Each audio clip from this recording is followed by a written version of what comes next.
Hagia Sophia, one of the most glorious monuments of human history.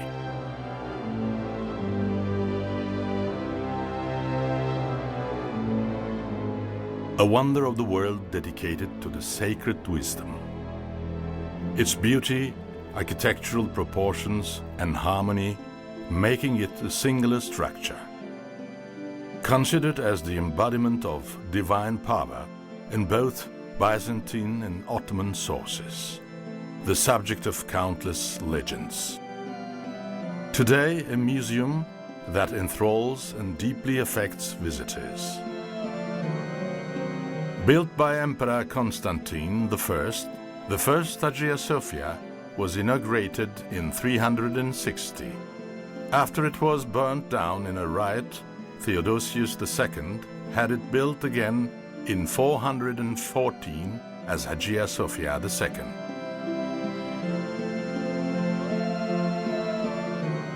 This church was also burned to ashes during the Nika riots in 532.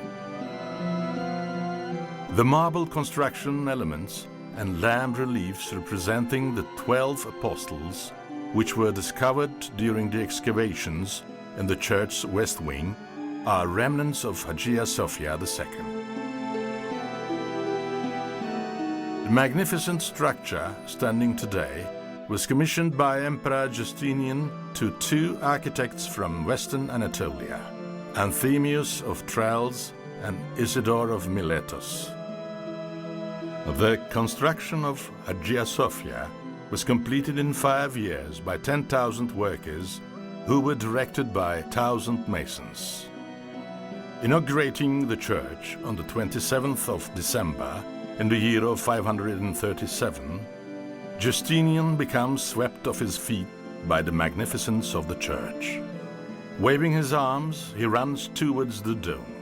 "O Solomon, I have surpassed you," he says.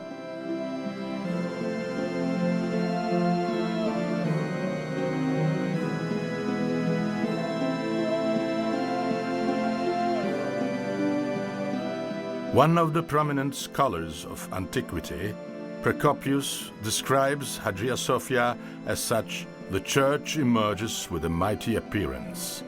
The structure looks as if it is hung from skies. It is of intoxicating beauty for onlookers and awe-inspiring for those who have heard of it. It is neither too high nor too wide. It stands out owing to its harmony and proportions. It is proud of its beauty, which cannot be explained by words. It appears to be very noble.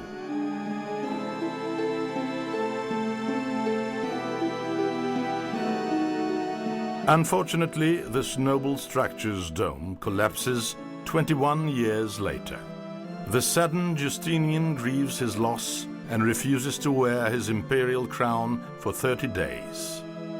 He assigns Master Isidore's nephew, young Isidore, to rebuild the dome.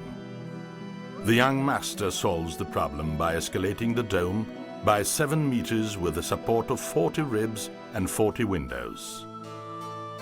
Constructed of light bricks, the interior of the main dome is decorated with mosaics. Until that time, the curved triangular pendentive was not commonly used in architecture. However, this particular dome assumes an important milestone in the transition from square to curved domes. The pool of light entering the windows does not only brighten the interior of the dome, but also lights the entire structure. The atmosphere that the light creates as it strokes the mosaics and the marbles is spellbinding. The dome of Hagia Sophia, though assembled in the form of two semidomes, dominates the interior as a single dome. This architectural design is a work of genius that originates from an intellectual mind. The structure that was damaged by earthquakes was supported by exterior rakes built in different dates. The rakes not only reduce the tonnage of the dome, but also incorporate this exists leading to the galleries by way of its platform and steps. Hagia Sophia is the oldest and largest structure built in the shortest time frame that holds the narrowest dome. Amongst other monuments of similar dimensions, it possesses one of the best acoustics. From a perspective of design, technique, and aesthetics, it is almost like a timeless miracle. There are 107 columns within Hagia Sophia. Made of pink and green marbles, these colossal columns have been assembled from antique cities of the empire's various regions, such as the Temple of Jupiter in Baalbek, Heliopolis, Ephesus, and Athens. The headstones decorating the columns are masterpieces of sculpture. The fine craftsmanship of the carvings on the marbles of Hagia Sophia is a significant feature of Byzantine art.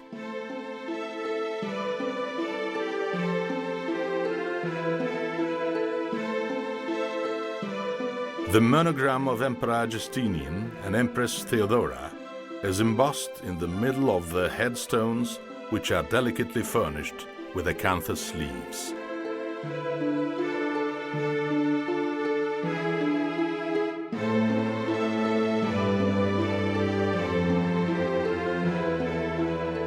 Throughout centuries, Hagia Sophia has been the subject of various legends. One day, when Emperor Justinian suffers an intense headache, he rests his head on the cold surface of this column and is healed immediately. After that day, visitors have always visited this column, and its fame travels beyond borders. Hagia Sophia's marble-covered walls is specific to Roman tradition. The precious stones used on the walls and ground of the structure are assembled in aesthetic harmony by way of their different colors, kinds, and embossments. The brown, yellow, green, and pink-shaded onyx marbles, which are constructed as laminations on the walls, form an awe-inspiring composition. A large part of the marbles have been brought in from Western Anatolia, the island of Marmara, Egypt, Africa, and Greece. These marbles that differ amongst each other by color and kind have been framed separately. The crucifix of Calvaria, which symbolizes Christian mythology, is in the inner side of the imperial gate and was constructed with the application of the inlaying technique using different stones. In the space of the dome, hoisted by 4 columns and with a backdrop of pigeons, the place where Christ was crucified, the Golgotha hilltop, is illustrated. The dolphin and the temple symbols represent Poseidon, the god of the sea. The fact that these elements, which symbolize a pagan god, are located within Hagia Sophia indicate that the Christian Byzantine priests were heavily influenced by Greek culture. The inner narthex, which is one of the most marvelous sections of the Hagia Sophia, is besieging in its magnificence. This area, reserved only for the emperor during religious ceremonies, is well conserved. It creates the feeling of an intimate space through its mosaic wall, marble-sheathed walls, and large doors. The ceiling and the upper walls are covered with gold mosaics furnished in geometric floral patterns of the Justinian period.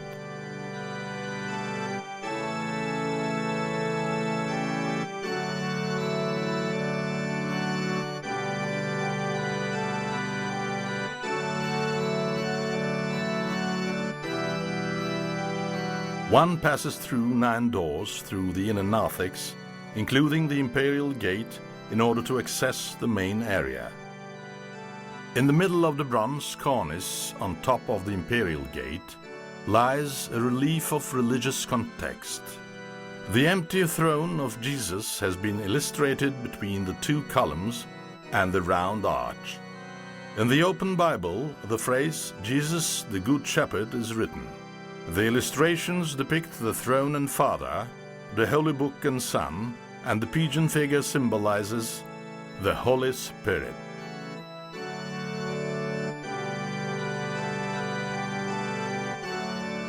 The mosaic on top of the gate depicts Emperor Leo IV bowing down before Jesus.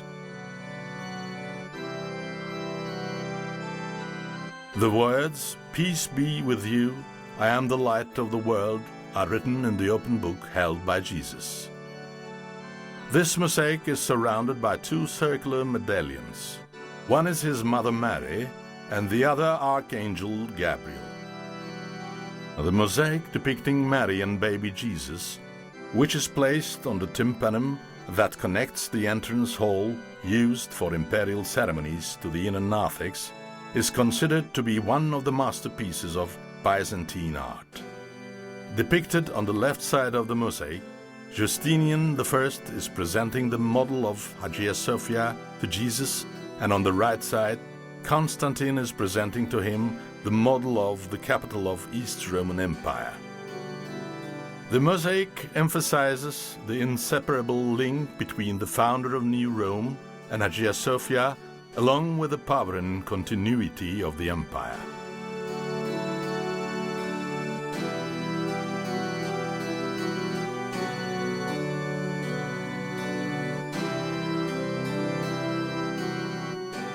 The bronze door that leads to the exit of hall dates from the 2nd century BC and is one of the oldest doors in the world. Emperor Theophilus brought in the door from a Hellenistic period temple in Tarsus. This door, which is decorated with floral motifs and symbols of the Antiquity era, can be considered as the gateway leading Anatolian civilizations to the Byzantines. The inscription on the door reads, "The victorious Emperor Theophilus."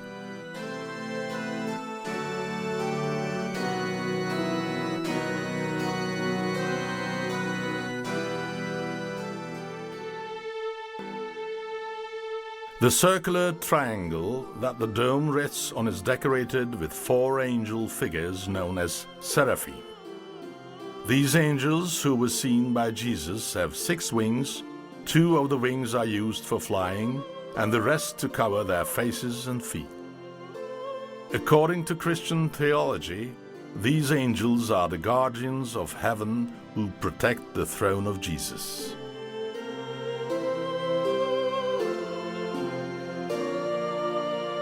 Some of the saint mosaics that are on the top of the galleries, on the lower levels of the windows, have managed to survive till our day.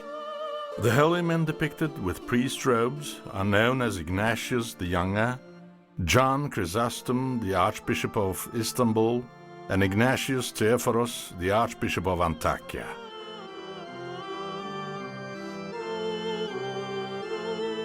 The mosaic depicting Virgin and Child Jesus, which is located on the semidome on the apse in the east corner, is spellbinding.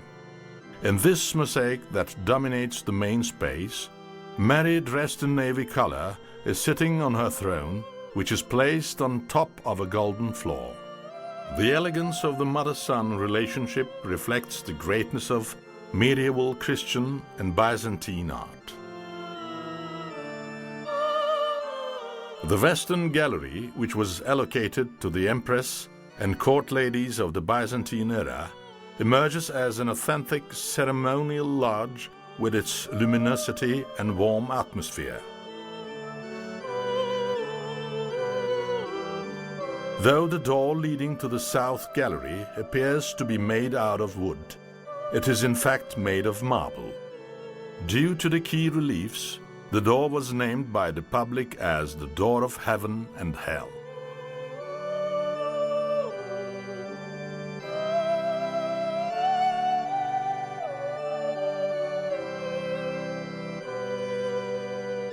The Jesus mosaic found in the South Gallery is a masterpiece of Byzantine art. It depicts Mother Mary and John the Baptist crying to Jesus for mercy for the salvation of humanity. Jesus displays a surprisingly different style and execution, which makes it the last example of its kind in Byzantine art during the Renaissance. The compassionate, dignified, and merciful expression are emphasized here as the most important characteristics of these exceptional persons.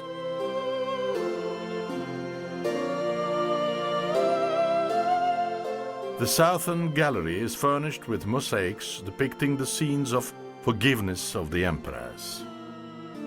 Jesus is between Emperor Constantine IX and Empress Zoe. Both of them are depicted in ceremonial costumes in the mosaics. The emperor carries a purse, and the empress is holding a scroll.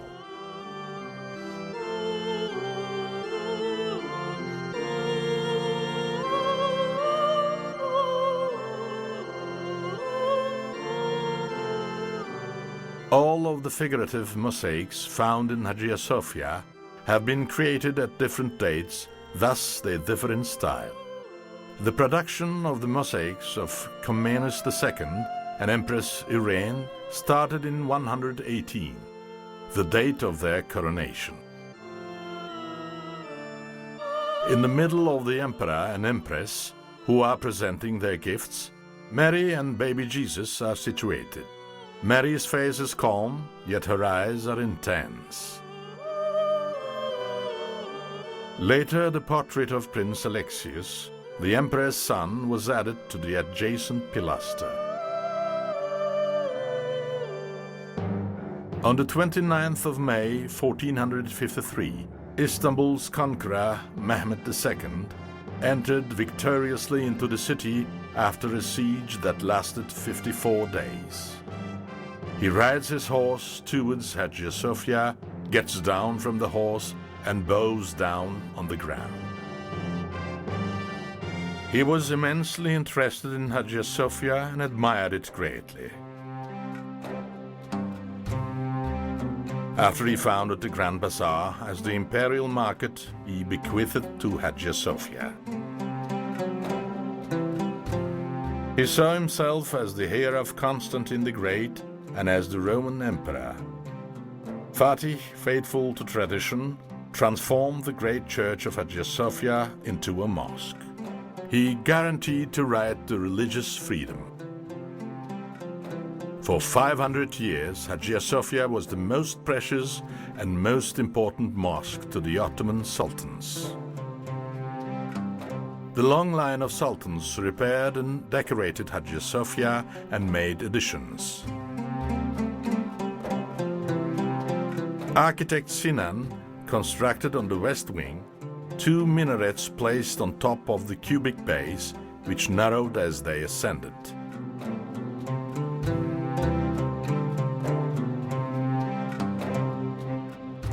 Thus, Hagia Sophia holds 4 minarets, including the Fatih and Bayezid II minarets. The Islamic elements added to Hagia Sophia after it was converted into a mosque show different styles due to different periods of their additions. The mihrab has been constructed in light of the eclectic architectural style of the 19th century.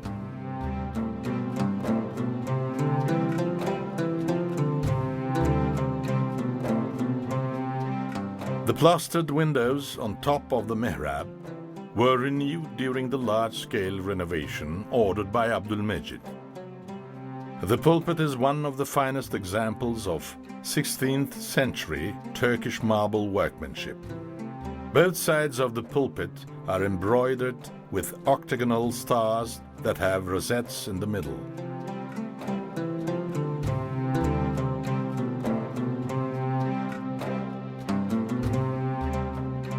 The calligraphy of Ottoman Sultans decorate the side walls of the mihrab. On the corridor walls next to the mihrab lies a tiled panel in which the tomb of the Prophet Muhammad is depicted.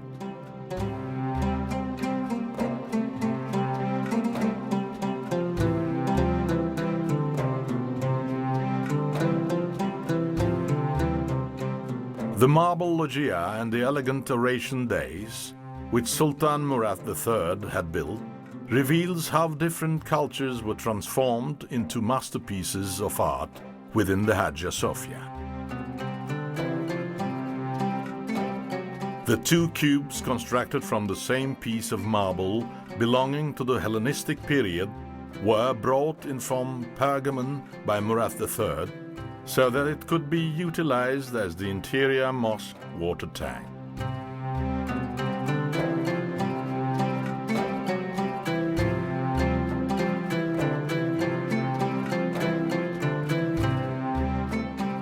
The massive framed inscriptions that hang from the ranks of the Hagia Sophia, and which are each 7.5 meters in diameter, are the works of calligrapher Mustafa İzzet Efendi. They are comprised of the names of Allah, Muhammad, the four caliphs, and the Prophet's grandsons Hassan and Hussein, who became martyrs. Harmonious with the proportions of Hagia Sophia's inner space, they are still the largest examples of their kind. The line of inscription, Allah is the light of the heavens and the earth, that is placed in the center of the dome, is the work of the same calligrapher. Though there isn't accurate information on the first Sultan's lodge built in Hagia Sophia, it is known that this structure, decorated with 16th century tiles, was later removed. The Sultan's lodge, that has survived till today, was built by the Italian architect Fossati, who was commissioned by Abdul Mejid. Constructed in the Byzantine style, it is covered with a wooden frame.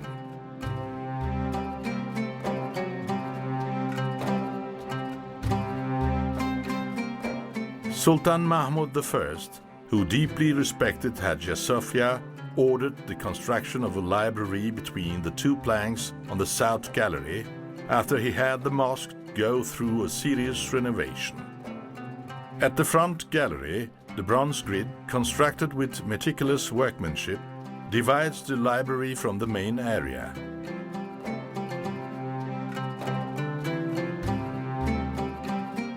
The double-winged doors opening to the interior of the mosque are decorated with classical motifs commonly used in Ottoman art.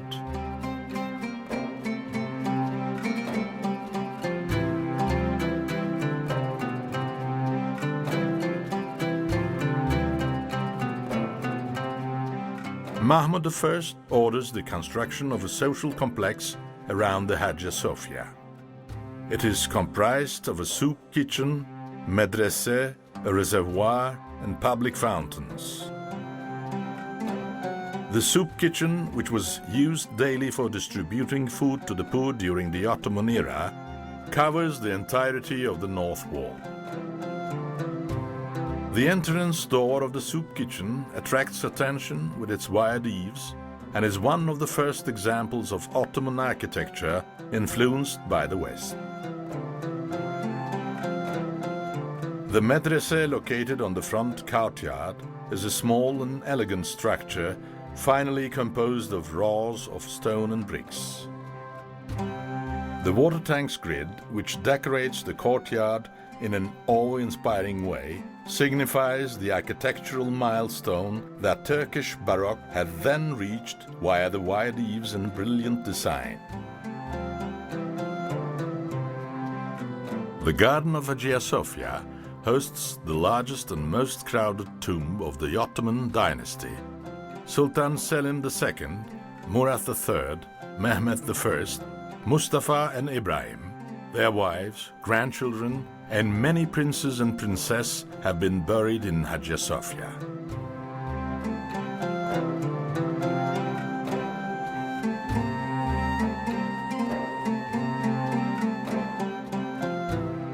This tomb, which was designed by architect Sinan, belongs to Selim II. The colorful arches and dark red embroideries on the dome, which are in contrast with the white marble columns, are quite impressive. Lying under the dome, right next to Selim II, is Nur Banu Sultan, who had been the first lady of the Sultan. There are 45 sarcophagi in the tomb that belong to the dynasty. Owing to its architectural aesthetics and tile decorations, this is one of the most beautiful tombs in Istanbul.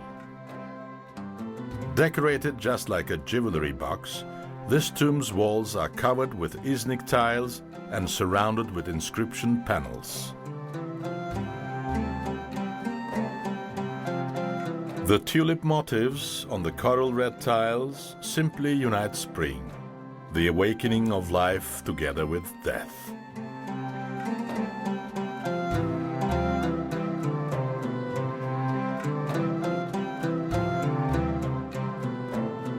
For 916 years, this monument has been the center of the Byzantine Empire and the Orthodox world. And for 418 years, it has been the temple of worship for the Islamic world and the Ottoman Empire. Hagia Sophia. For centuries, Hagia Sophia has inspired people and continues to present the legend of the sacred wisdom.